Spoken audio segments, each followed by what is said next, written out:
Validem. Ben yapamayacağım. Rüstem Paşa ile evlenmek istemiyorum.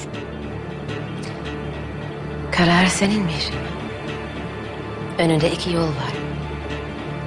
Ya beni takip edeceksin ya da... Saltanat dedikleri